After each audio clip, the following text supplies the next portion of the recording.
Good morning, Nychos. Good morning. How are you? A little jet lag still. I just got back from Los Angeles to Vienna. What's up in Los Angeles? You're living there, or what are you doing there? Yes, I got my studio in LA now, and I'm spending most of my time there at the moment. Yes, I'm painting in the studio mostly. Kind of like staying away from painting too much graffiti at the moment.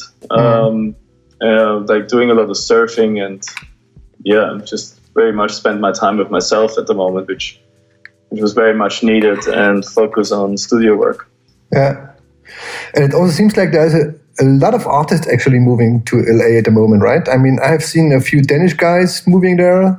Is there some kind of European network over there? I wouldn't say it's a European network. It's like an international network by now. It's like there's so many people from all over the place.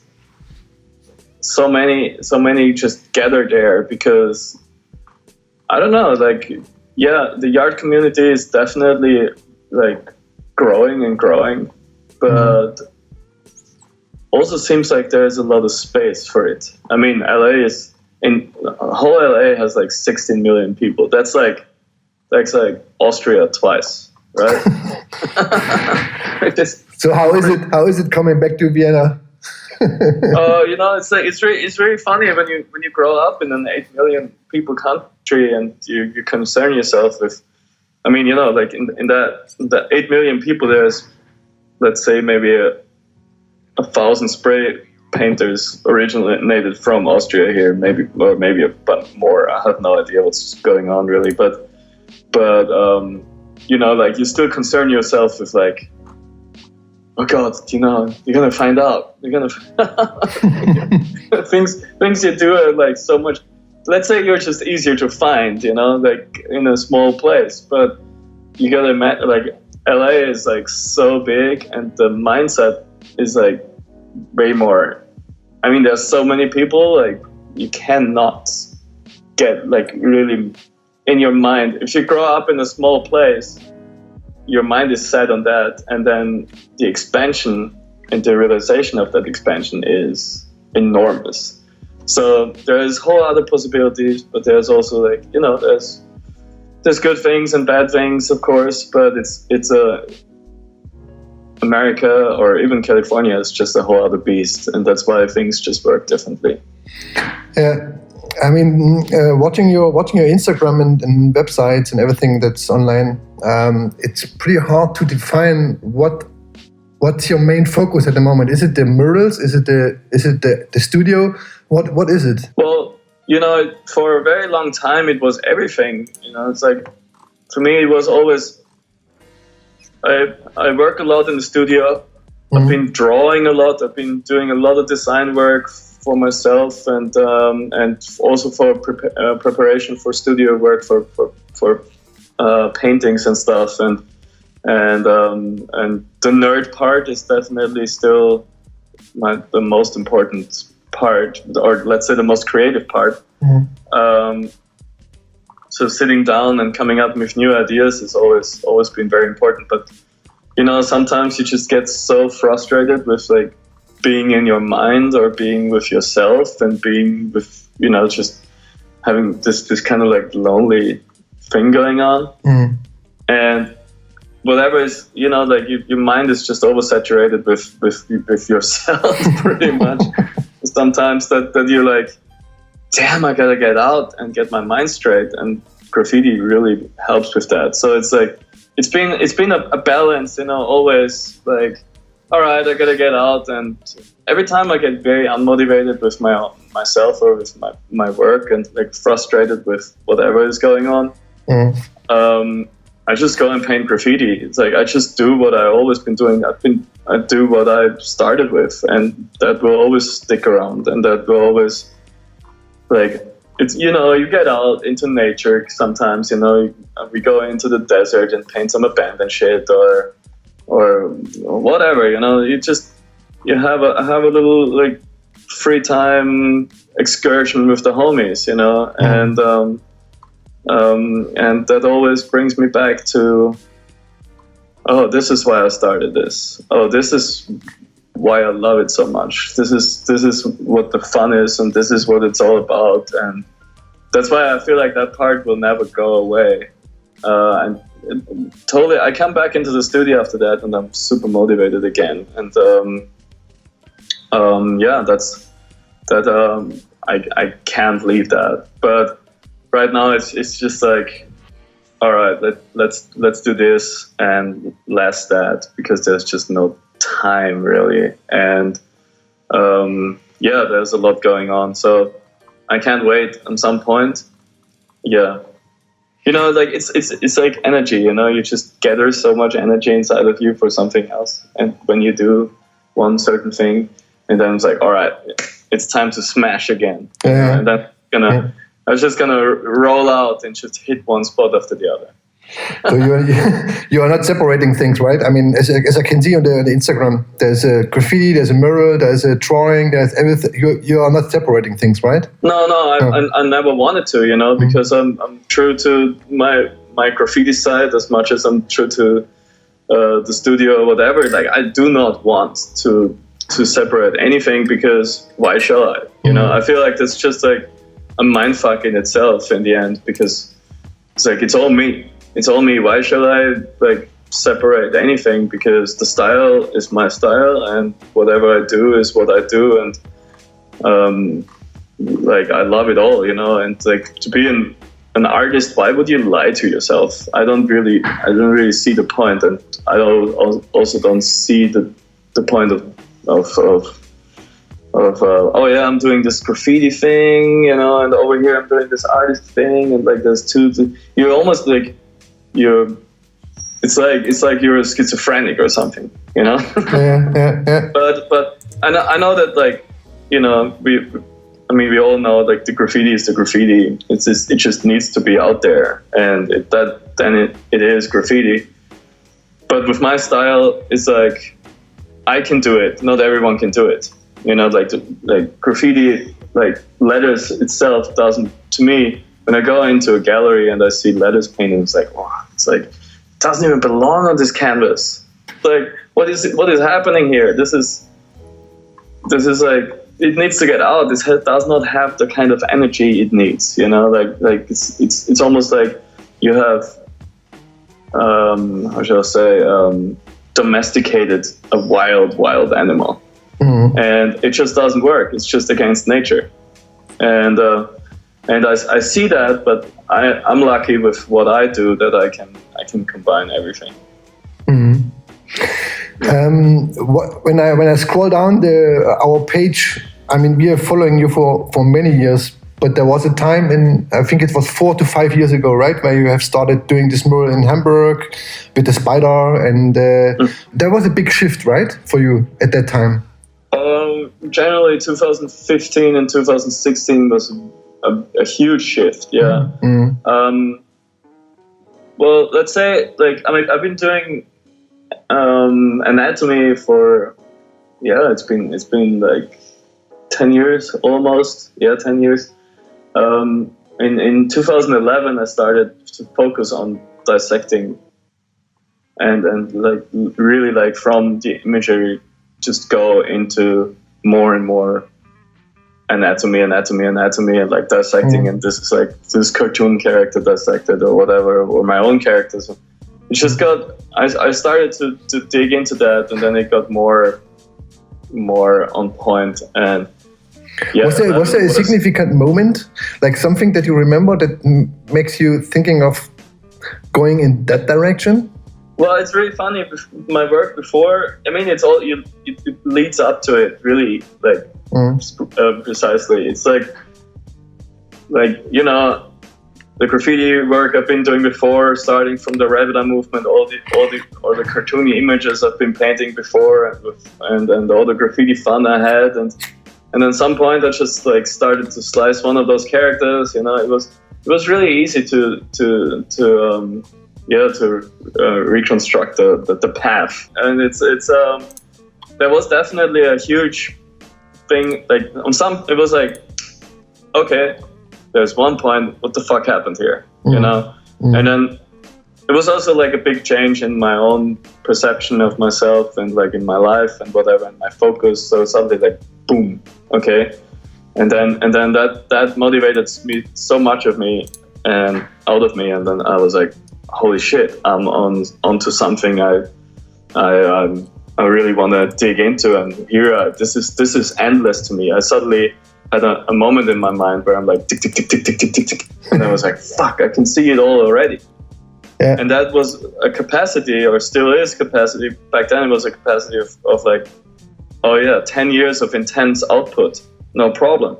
You know, and that with itself developed really fast.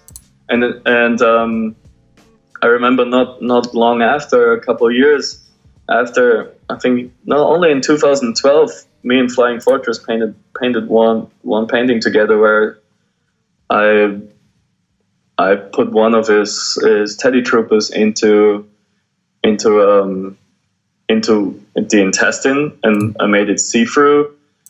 It's like a bubble. You paint a bubble around it in the end, you know, like you fade into it, and I was like, yeah, this looks really cool, you know, that's a good add to the whole anatomy thing. And on some point, not long after, I realized I can do that with any shape. Mm-hmm. And that has just made it, with a lot of practice and facing my fears of painting over things I've already spent a lot of time painting on, where graffiti is just the perfect tool to learn, I think, or the spray can is just, it's just perfect, you know. If you want to do a really fast development step with those kind of things, I think it's great, you know. And the thing was like, okay, shit, I'm doing translucent work with anatomy work. I can focus on that, and I can bring that whole anatomy thing to another level. Also, I was like, all right, I can dissect things. I can start things floating and like gripping apart and slicing apart or whatever. Mm-hmm. But I can have more motion and more storytelling and more like interaction between like two characters or two figures if those animals or creatures or whatever are actually see-through. Mm-hmm. So, and I can show their whole anatomy from that point as well. So it started to shift, and I fucked a couple pieces up because of the translucency. I haven't figured it out yet. And I mean, we all know this is part of the process. but the thing was, I remember that point writing down in my, like every step of it in my book, and it was like, yo, the most important part is that you have no fear. And you know, facing your personal own fears with yourself and with your ego and whatever, and like that's where you start developing, when you just don't have any fear of fucking up in general. And that just led to the show Translucent Fear, where I started, in a couple months, I shifted my whole thing into the next level. And yeah.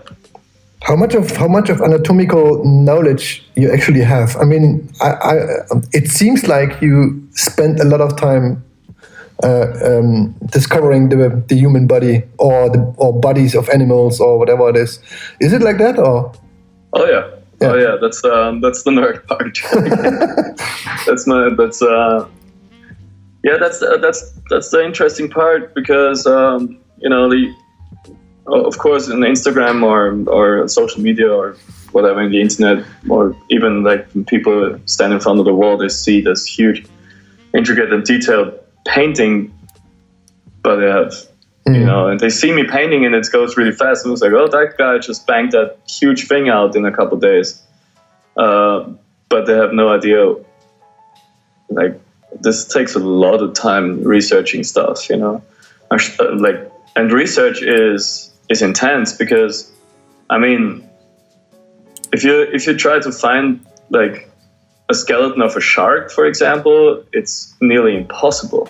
I've been looking into books all over the place. It's like, yeah, I find the tiger shark or a basque shark or whatever, but there's no proper and intricate and very nice like skeleton to research of a great white shark anywhere. And I'm like, God damn it, you know. You're talking about the giant shark mural that you did in San José, right? Yeah. For example, yes, it's it was really hard. I've been doing a bunch of sharks already, and I of course want to get more detailed and more intricate and more on point and accurate with what I do, because it's been developing from a very cartoony and loose thing, which was already fun and it's still fun, but for me it was like the more knowledge I can gather for myself within the anatomy, the more detailed and the better I can get. And of course I want to educate people in some way, you know. Yeah. I mean, people are gonna stand in front of it and say like, that's sick. Is it really how it looks like? That was my question. It actually does look like that. That guy knows his shit. Wow. You know? Okay, so it is all real, right? Oh yeah. There's some parts I still keep it loose, and the thing is, how much do you actually want to show? Because the aesthetic parts are still very important, you know, like, I mean, on some part, our body has layers of layers of layers, and if you just want to put the whole intensity of the nervous system in it, you're not going to see anything of the organs anymore on the painting. So, like it's still very reduced. But starting from the skeletal structure, it's I feel like if you are accurate with the skeleton, the rest comes pretty much with it. But you gotta know if it's a mammal or like a sea creature, or sometimes even like the most funniest comment I had in 2015 on a snake dissection. Like I showed the whole snake opened up, and like just also the snake had this kind of like tattoo style, like a little bit of Japanese influence, and I put the ribs in and like the whole rib cage as a snake has it, and like just it has a very long liver and a long like stretched stomach or whatever along the spine, and then the whole gut comes in, and those are things you gotta know. But the people literally commented on it saying like, that looks really sick, man, but snakes don't have bones. And I'm like, what? Like, seriously? Wait a second. So a snake is actually a worm, or what's going on? Like, so it's like it is very, it is really fun as well sometimes, So yeah, I mean, people, like snakes do have skeletons. That's how they move. The shark mural is your most recent one, actually? Yeah, the biggest and the most recent big one. Yeah. You painted this in 96 hours, is that right? I didn't count the hours, but I guess someone of the San José Sharks did count that. But 96 hours is nothing. How much are 96 hours? That's like how many days? So the thing is, in San Jose, I started around noon every day because the sun was hitting the wall too hard, and California summer can be really intense. And I painted from let's say sometimes 1 till 8 in the evening, and it was about a week, a little less,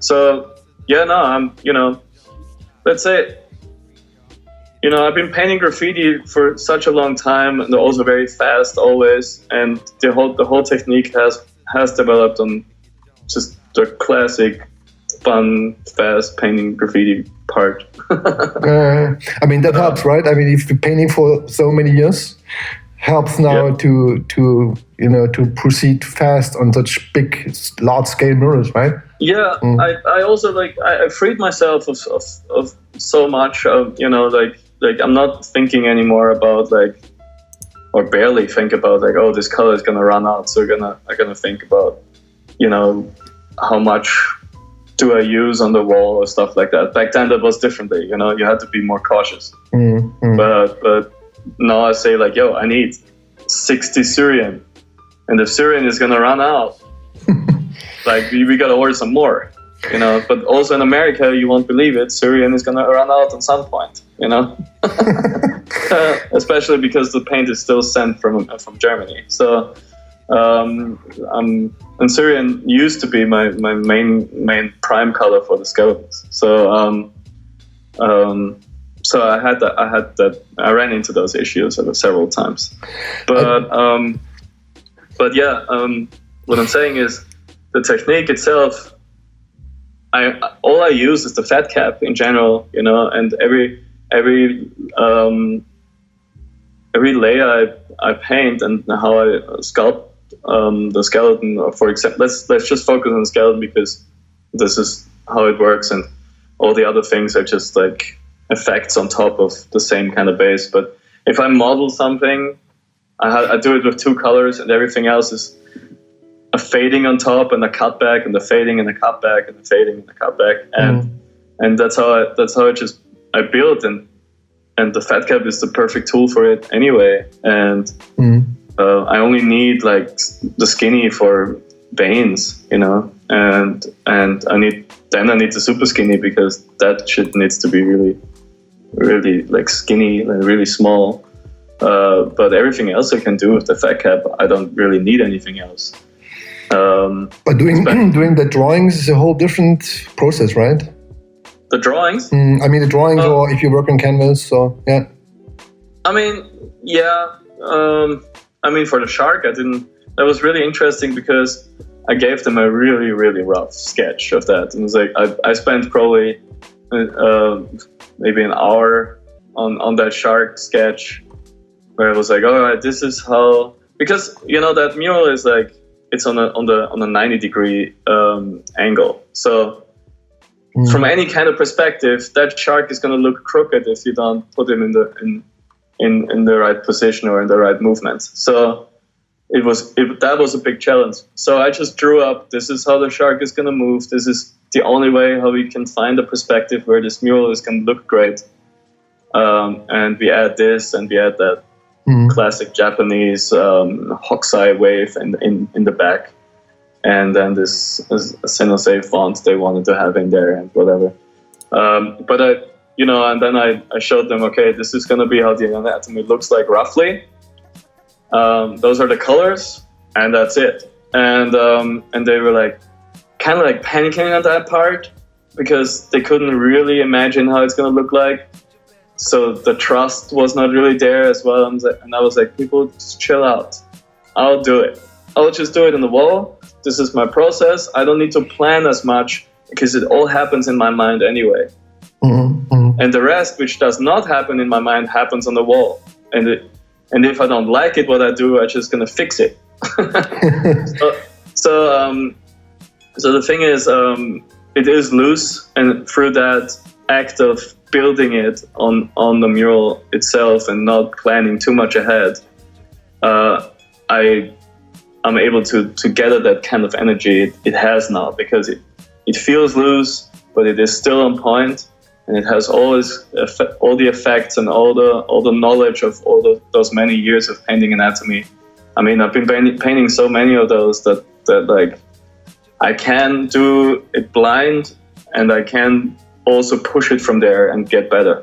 And that it only depends how much time or motivation I have on the day. But I'm always trying to do my best, of course, and push myself. So in that case, I also, even if it's a job, like that mural, I can still gain something for myself out of it, where I can say, damn, I have done something for myself as an artist to, still have a great artwork where I can say, like, I have learned this or that, and I have used different colors and different kind of, like, worked on like different contrast, which is with the anatomy a very sensitive topic, especially with the translucency, and those kinds of things are very important, But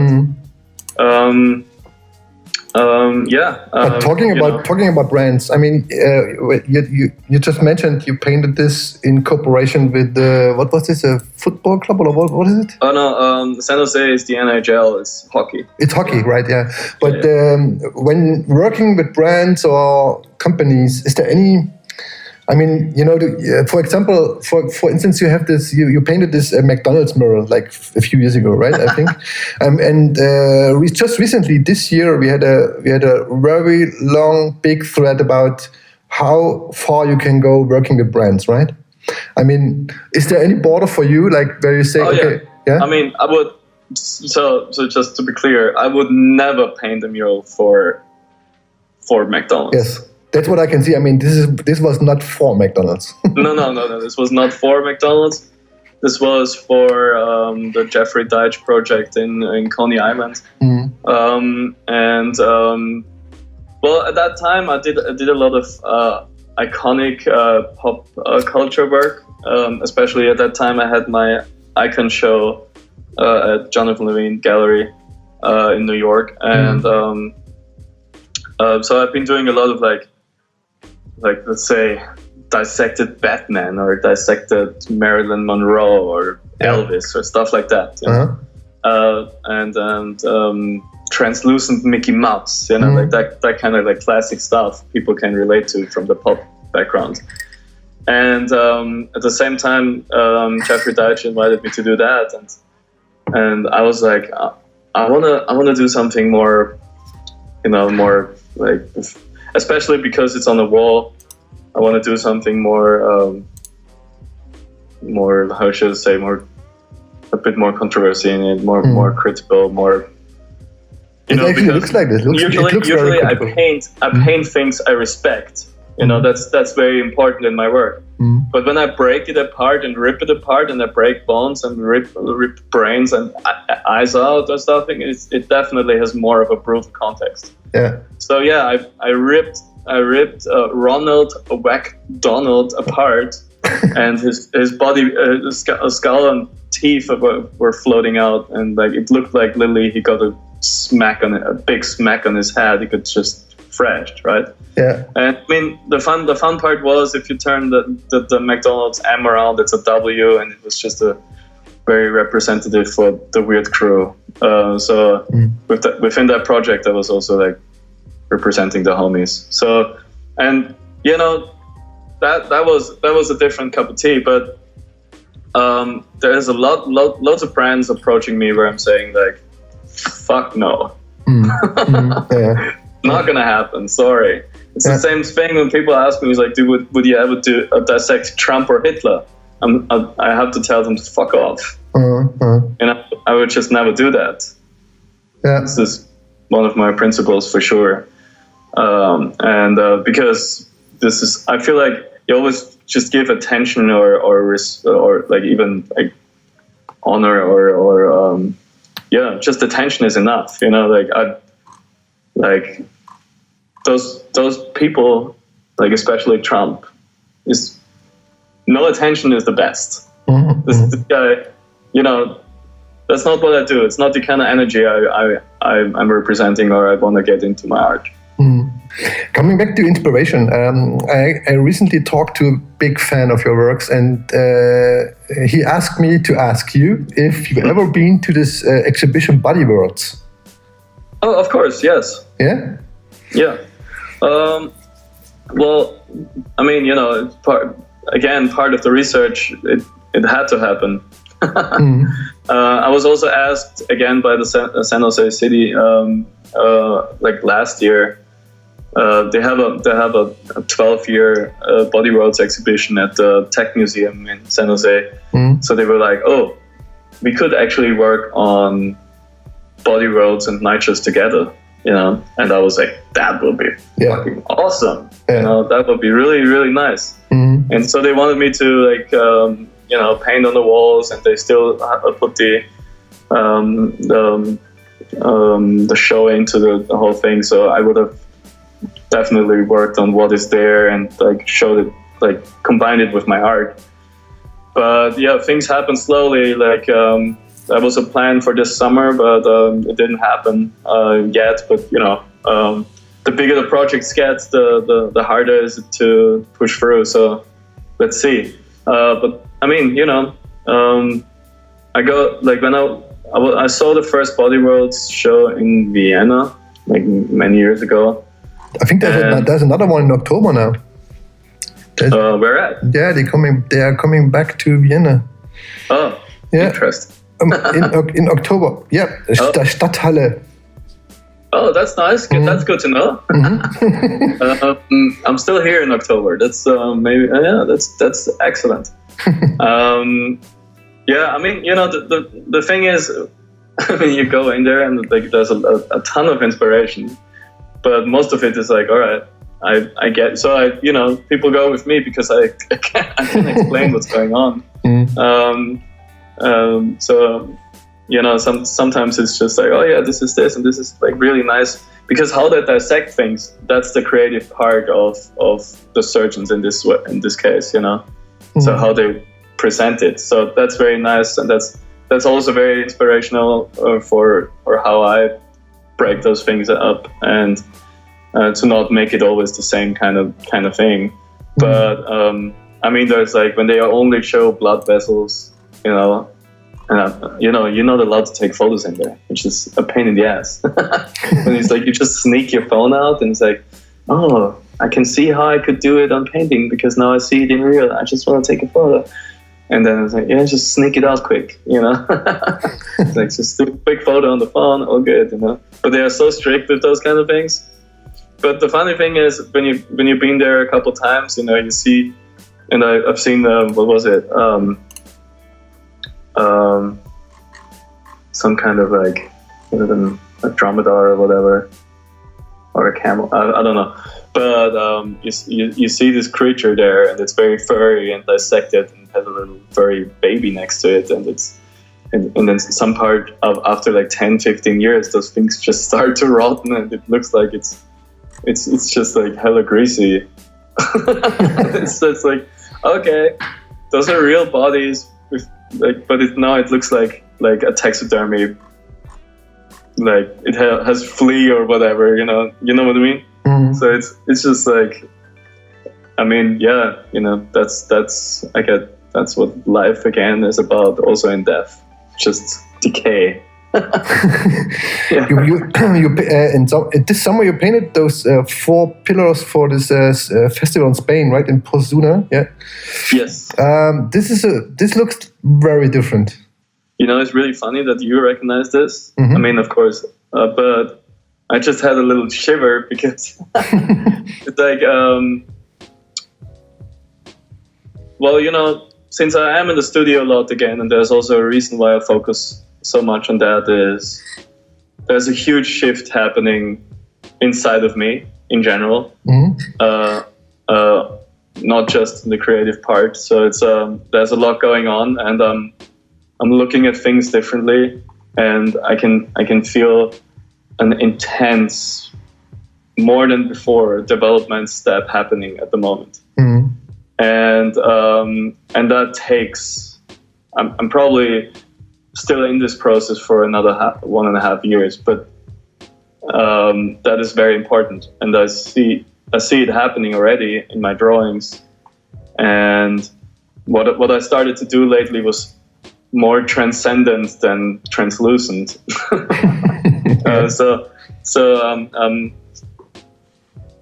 Like I've been going through the anatomy thing. I'm showing layers and layers, and I go deeper and deeper, and I still do that, and I always will do that.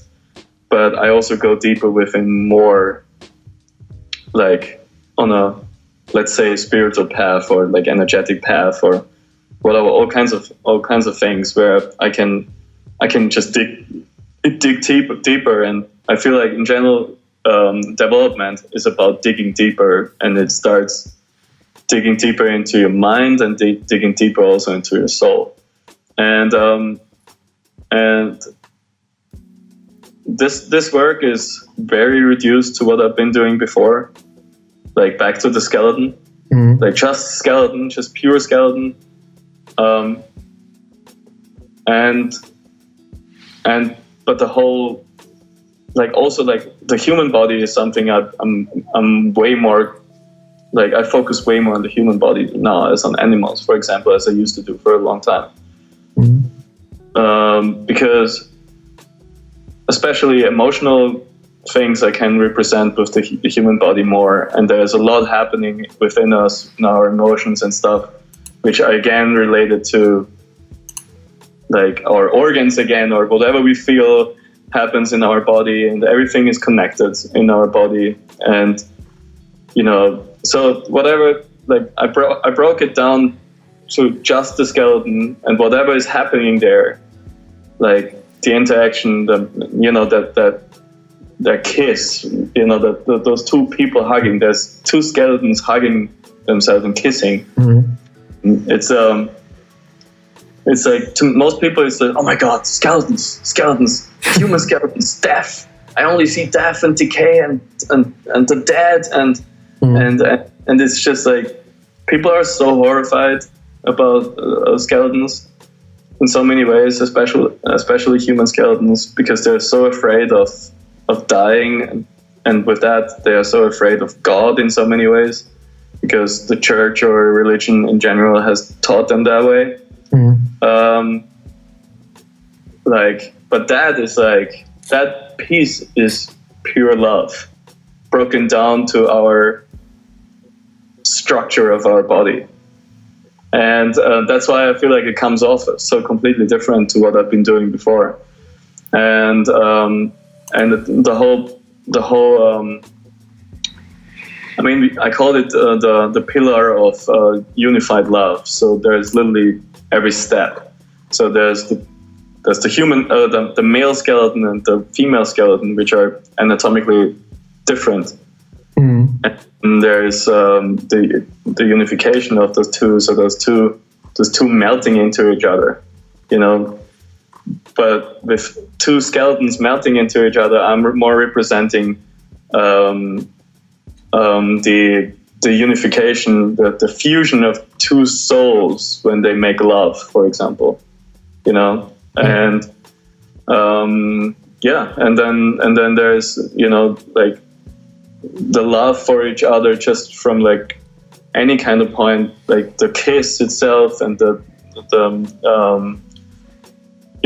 law of attraction in the first place, and just like the, you know, compassion people can have to each other, and all those kind of things come in place. And like, showing that in a very broken down scientific, anatomical, or even just skeletal way, I feel like that was it, is the magic behind this, you know. And especially about this piece. When uploading stuff like that to Instagram, are you analyzing, or are you reading the comments and see how people interpret, or, you know, feedback this? Oh yeah, I do here and there. It's very interesting, especially with some pieces. Especially when I go into a new direction, I'm very curious how people react on that kind of stuff. Just more out of an interest of, because it really opens my mind to understand how people think, you know. But more of it, like, because I know how I see the world, and especially in the last couple of years, I have realized that I see the world very different than anyone else, and and especially with artists, you know, like every one of my friends, like Smith or Aris or all those people, they see the world differently, and that's why they paint differently, you know. But they are my friends, and it's cool, you know. You can always just observe and learn from that in so many ways, and they're doing, because of that perspective, they look at the world that way they do, and that's why they do great work. And when you look at comments and how people perceive you and the art you put out because it straight comes from your soul and that what people can feel. It's just like, it's very interesting, you know, like you there's sometimes I feel like people like say things and I'm like, you have not understood anything. You know, like, yeah. I'm sorry for you almost. There's one comment, I just can see one comment where one guy thinks it's very strange to paint this next to a cemetery. Really? Yeah, that's what he says. It's very strange and causes a lot of... I mean, you know, Persona is a very, very small town. There's maybe, I don't know, like, looks like there's about 1,000 people there or a little more, you know, and it's like in the very, very middle of Spain and there's nothing around. The next village is like a half an hour away. And it's not even a city, you know, and that building is literally the biggest building in the center, pretty much. And they have everything there, you know. Mm-hmm. And then all around is just nature and hills and small mountains and stuff. And it's so funny because on some point it's just been the most exciting thing what happened for him. Yeah, but it's very funny because I think this guy is a big fan. I mean, he's a big fan and he loves your work. That's what he's also saying. But he thought he's probably a guy who's living next to it, and he's just saying you should have been better informed about where you're going to paint this and blah blah blah. That one especially was, I mean, of course, it's like I paint huge skeletons in it, and as I said, people are so afraid of that. Yeah. I mean, is it? I feel like more like it's especially great if there's a cemetery in the area because it's like it just shows death over there, you know, death, and that's representative. But is it about death? Is it really about death? I don't know if like we are honoring and like saying like it's almost a respect thing to our dead family members. But I mean, if you believe that they're going somewhere else, you know, which I do believe, their spirits are going somewhere else, but their vessels, their bodies are rotting and giving life to other creatures in the soil again. It's a different thing. Everything was just leftovers of the skeletons. And if those skeletons again find love on that huge and respect again, like it's more about the approach of the respect to love itself again, you know? Because okay, you can just see it that way, you know, like okay, even in death you find love. Yeah, it's interesting. It's very interesting. You know? I mean, there is still a long thread about where you paint what mural. I mean, what kind of. I mean, let's say a kindergarten, right? There's a kindergarten in New York City, and there's Roa from Belgium painting a bloody red. The thing is, you know, it's really on you as an artist as well. Who do you want to be? Do you want to paint from what's going on inside of you, in your soul? Or do you want to be a muralist who is just painting eye candy? Yeah. Because if I see another dude painting hearts in different colors layered over each other, I'm gonna shoot myself. I'm sorry. You know, that has never been the approach and the energy of graffiti ever. It's just dumb shit. To me, it's just dumb shit, and it's dead art for dead people. And this is exactly what I'm doing, or Roa is doing. It is supposed to wake people up and face them with their fears. Again, it's about facing fears. It was always about facing fears for myself from the begin with graffiti itself. And in my art, that's what manifested the most. You know, like I manifested the things I have in my head constantly into the art I do. And I have no problem with death. Because if you respect and see death as a great thing, I believe you can live your life in an even better way, because then life must be fucking awesome. You know what I mean? Yeah. So those skeletons, is this something that we see more in the future? Or that kind of stuff like Persona? Yes. I would say so, definitely. But it's gonna go many different directions. That's what I can definitely say. There's going to be a lot of, the funny thing is, many galleries, or even from the, when you, what kind of art direction is what I'm doing, they already see it as psychedelic art, or even visionary art, where I'm not painting any LSD trips or whatever, but I can totally see it going into a more transcendent and I meditate a lot, for example, so it definitely goes more into psychedelic art thing in the next years. I can tell so much already. Especially, looking at you cooperate with artists like this one with David Leitner or Flying Fortress. The fun thing with that is, I have many years ago, I can actually I have found something for myself where I can integrate myself perfectly, especially with people who have their thing locked down. Flying Fortress has many great ideas, and he is a great designer and a great painter. But he will always be very famous and known for this one character, which is the Teddy Trooper. Yeah. And that thing is legendary, hands down. Yeah. And it has it's a very significant icon almost. It's his baby, So the thing is, what I can do with my work, I can always adapt. So I can just come up, and it's very interesting because it's like character design in so many ways, in the deeper level. So I can totally adapt to any kind of shape. I can come up with the skeleton of it because I see the outside structure of the figure. So when David Leitner painted the guy who organized or helped us organizing the thing in Persona, and he just did a portrait of him, and you maybe noticed this little cut on his tooth in the front.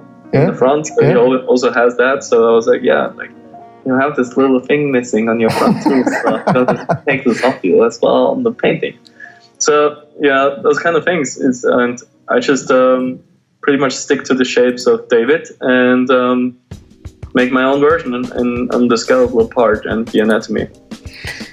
And I can do that with anything, and that's fun, Yeah. But what is important for me is I also gotta develop, and also I can't get bored, because if you paint the same colors, the same thing every damn time, at some point you're bored out of your mind, and I have so much to tell. What was Flying Fortress' first feedback when he saw the final artwork? He didn't even know. It was his birthday. He just became 45 years now, and the whole crew was like, "Yo, let's paint our versions of the Teddy Trooper for him as a present." And I couldn't be in Hamburg. I was in LA, so I just made my version. I made something which I wanted to do with him for a very long time. And we have done something like that in different ways, and I have dissected the Teddy Trooper completely in Dublin in, I think, 2012. But that one was particular on how he made his toy design figure, and very broken down on this kind of slice and stuff. So I came up with, because there's so many ways of showing the anatomy of whatever, So I came up with it.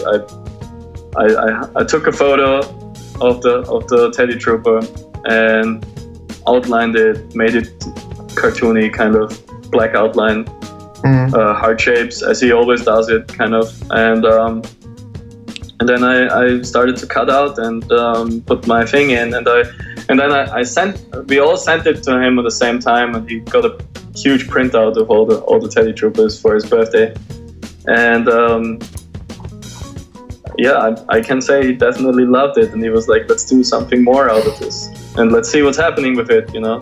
Yeah. People are like, oh, prints, toys, blah, let's do this for like, we're definitely gonna get that as a toy design. And that will be interesting, you know. Let's see where it takes us, you know. Like, out of the best things always happen out of fun, you know. Yeah.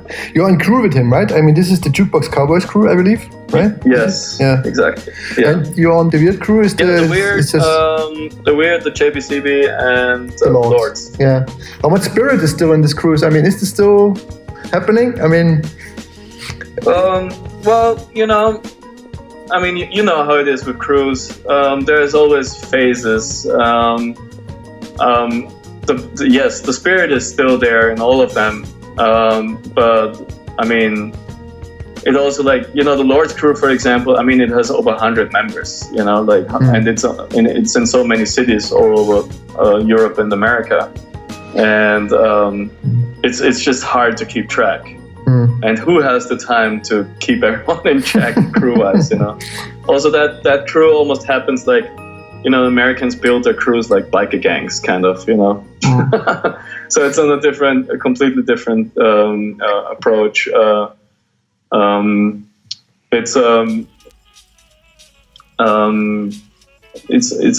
I have the feeling in America it's less about friendship, it's more literally about representing.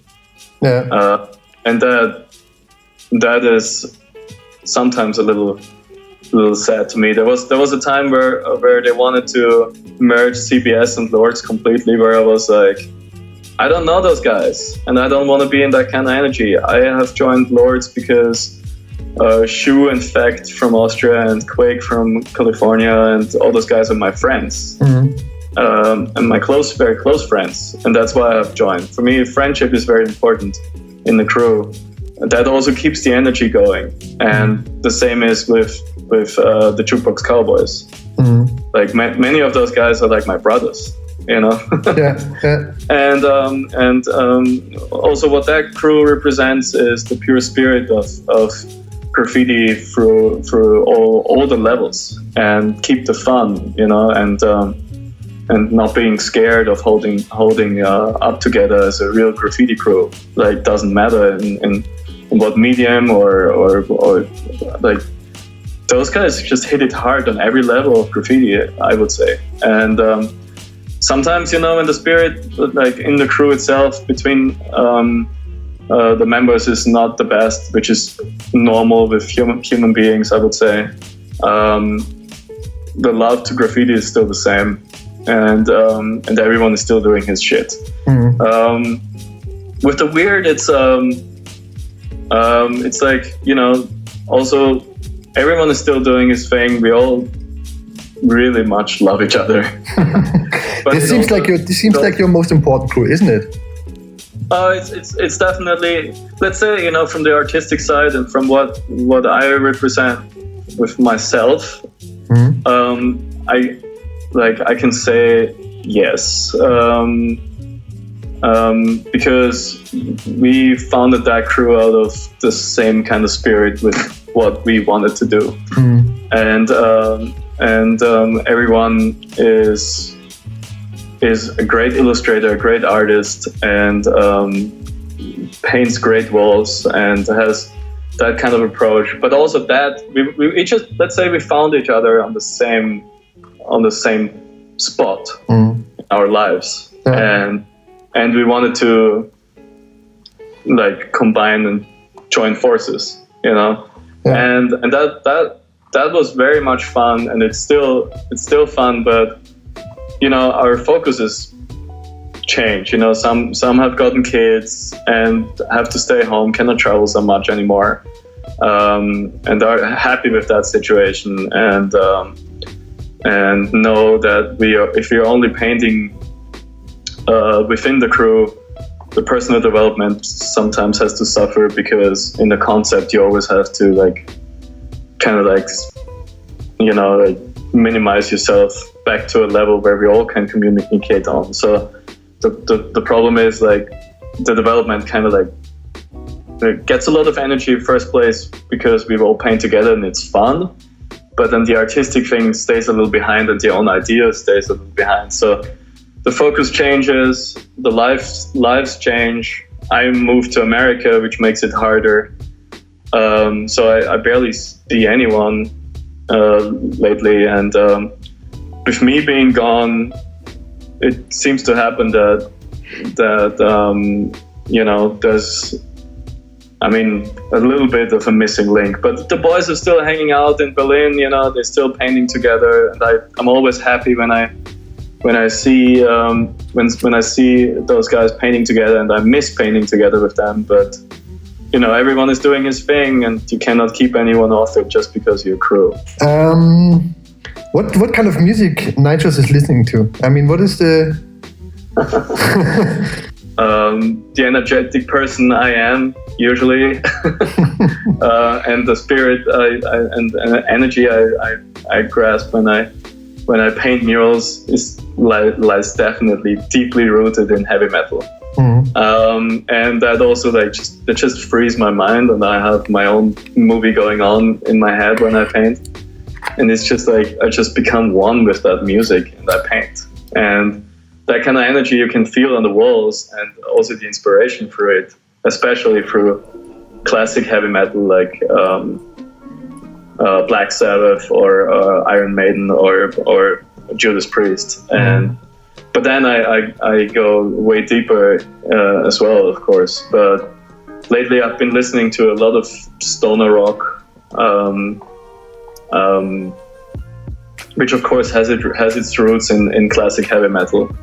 And also like doom and stuff like that, but that's also like more slow and more deep, and that stuff fits better into the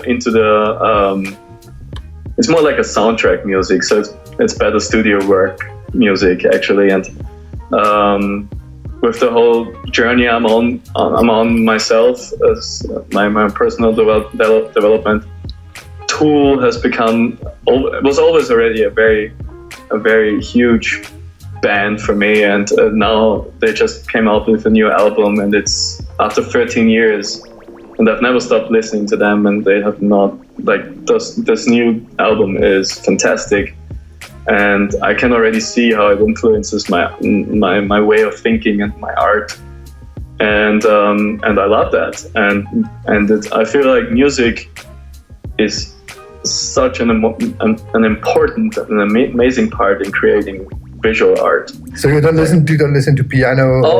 Oh, I do. I do. Like, especially when you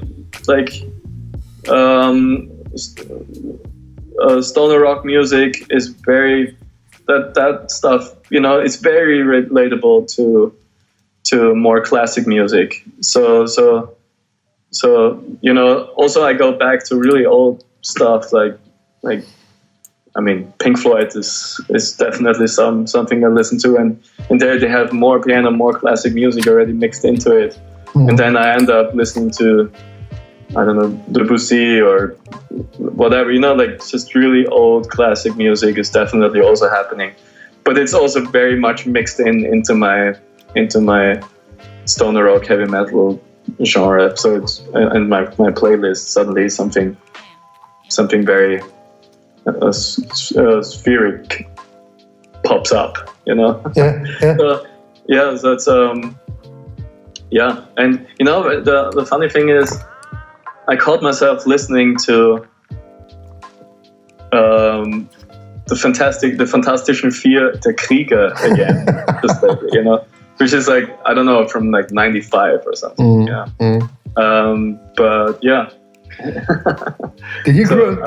What also, about? Like I still have a huge connection with I hang out here and there with American rappers or music producers like Evidence or The Alchemist, and what's his name? Action Bronson is also he's also onto my art somehow. So people you meet in America randomly, and so the rap music. I'm a graffiti kid. There's no way around. How do you look at everything happened in Austria in the, let's say, past 12 months, the right-wing movement and stuff like that. Do you follow this, or? Well, I do follow it. It's just like, I also have to say, I feel more detached from it now because it's not necessarily my home anymore. It's my homeland. There's the La La Land and the homeland, you can say. And the thing is, when you live abroad in a place and then a way more wider mindset, you can almost say capacity-wise with people, then you just get a little bit of a different. Your mind literally expands also, and you get a little different approach. And it's sometimes, I have to say for myself as an Austrian, I feel like, oh my God, it is almost embarrassing. It is embarrassing, you know? And, but then, you know, people are like, here in Austria say like, well, how can you even live in America with Trump and stuff? And I'm like, I personally believe whatever is happening in Austria is, since we are a much smaller country, so we have less people to brainwash, you can say. Yeah. Whatever happens in Austria is way more dangerous to the Austrians, you know. And I also have heard Christoph Waltz saying the same thing. Every time he goes home, he feels that presence, and I do too. When I come back, this place changes every time. Like, nothing happens in Austria. There's no crime, nothing. Like, there's literally no problems, you know, and no real problems. And we have way more police as we used to do. Why is that? We don't need more police as we always had.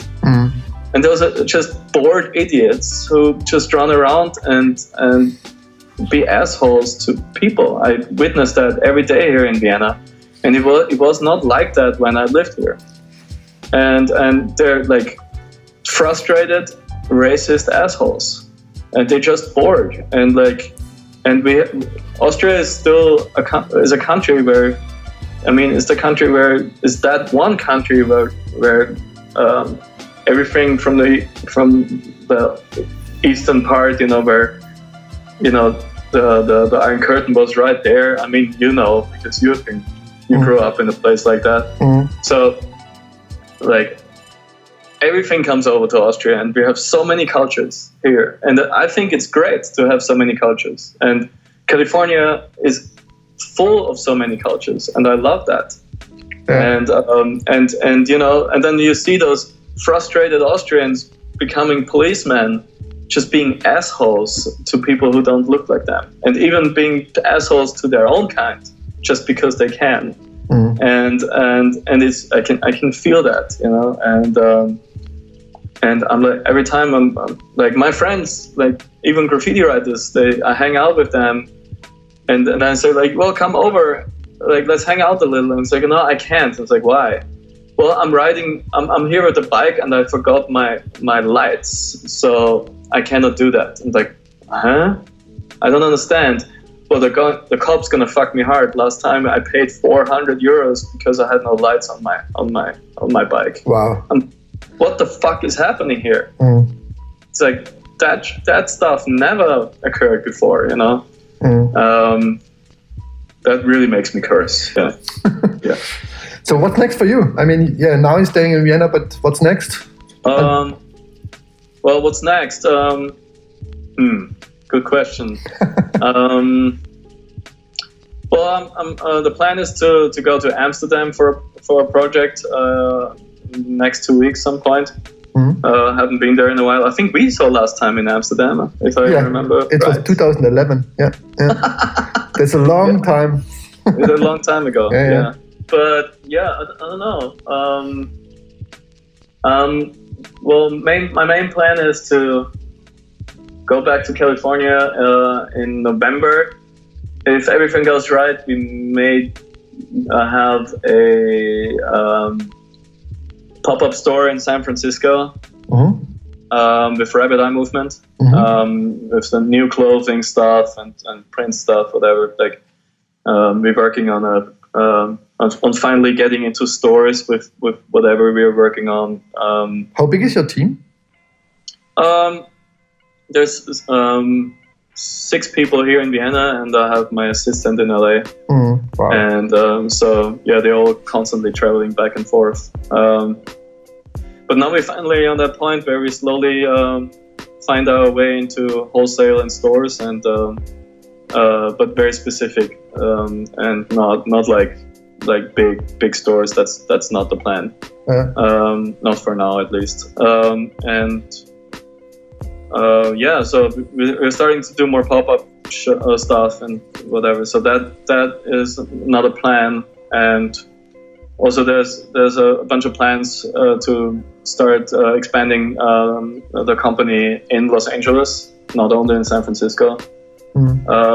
So that is going to be the end of my year. So, and then I'm going to paint one more mural in Chicago in end of October also.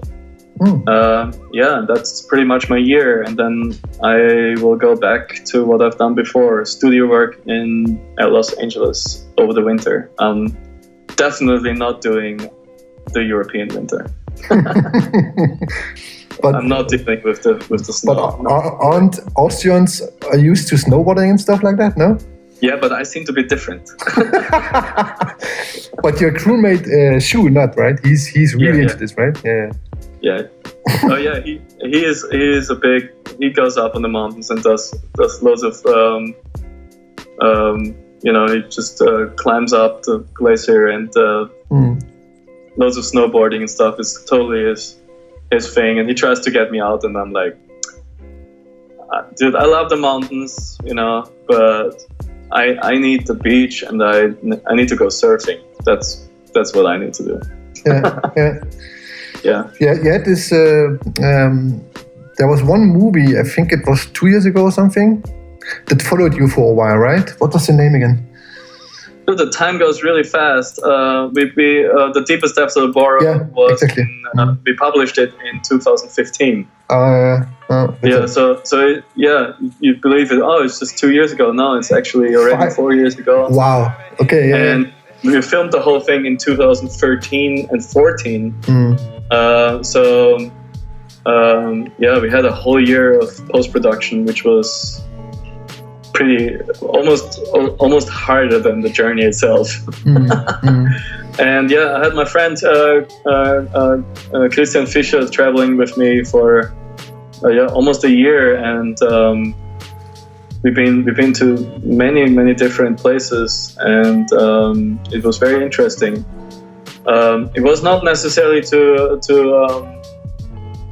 show what I'm doing and focus on what I do as an artist. That was more a secondary idea. It was more like to give people an idea of what the energy behind that subculture really looks like. Like the connection between people who create art and what, like, that there is no borders. There's like we don't know borders. Like there's no different. We all live all over the planet, but we have the same kind of mentality because we do what we do and what we live for. And that was the plan, to show, this art movement is not just an art movement like let's say Impressionism, or Expressionism or whatever, or pop culture kind of melts into it anyway. But it's different. It's like why is street art and graffiti so powerful? I believe street art is powerful because it feeds from the graffiti mentality in general, because that's what graffiti people did always. Like, we travel and we paint with people from other countries. We sometimes don't even speak their language, but we do on a different level. We don't need to explain ourselves. We still have fun with them. We paint some graffiti and then we drink some beers. And we have a couple of laughter and we don't even speak their language. what makes graffiti so beautiful, and just from the mentality and from the experience, and just connecting also, like, because then, okay, we paint graffiti and then we can paint murals and we cannot do all those kind of things together, and we support each other. And this whole, I mean, I'm friends with Sophos from Australia for like over decades now, because we painted trains together once when we were like 20 years old in Sydney, and I haven't seen this guy for like 10 years, and now we painted a project together in the desert between Nevada and California. And it's like, you know, you don't see each other for 10 years, and all you can do is give a hug and talk about the old days and just create new memories. And that's I feel like that's what the life in this huge art movement or culture is all about. It's not just about creating. That's why it is so powerful and generates so much energy and gathers so many people together.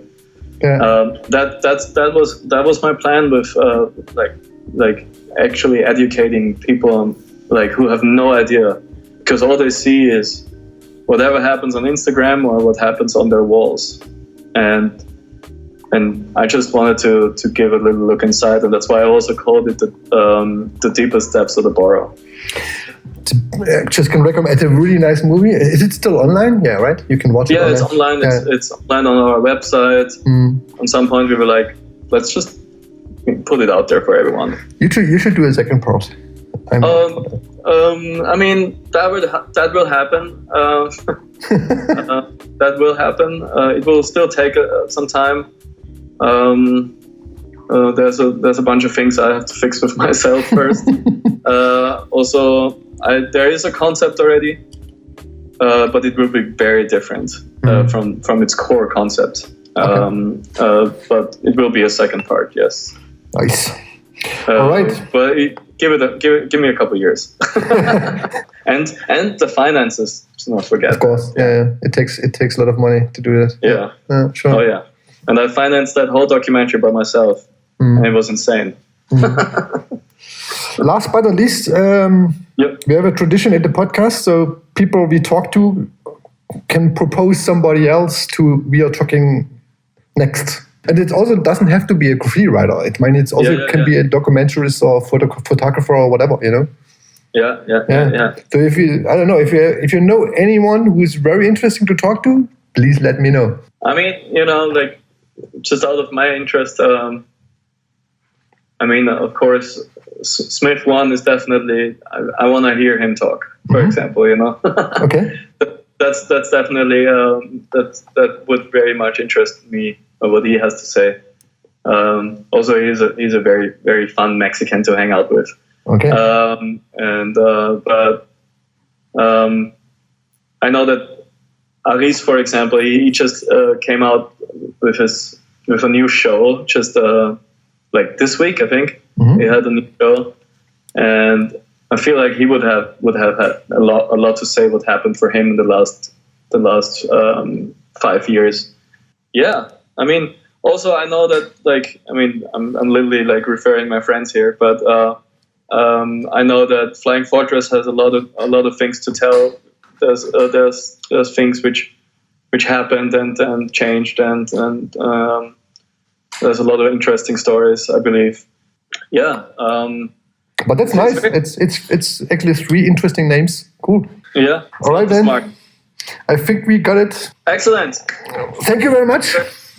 And I see you around. See you around. Bye bye.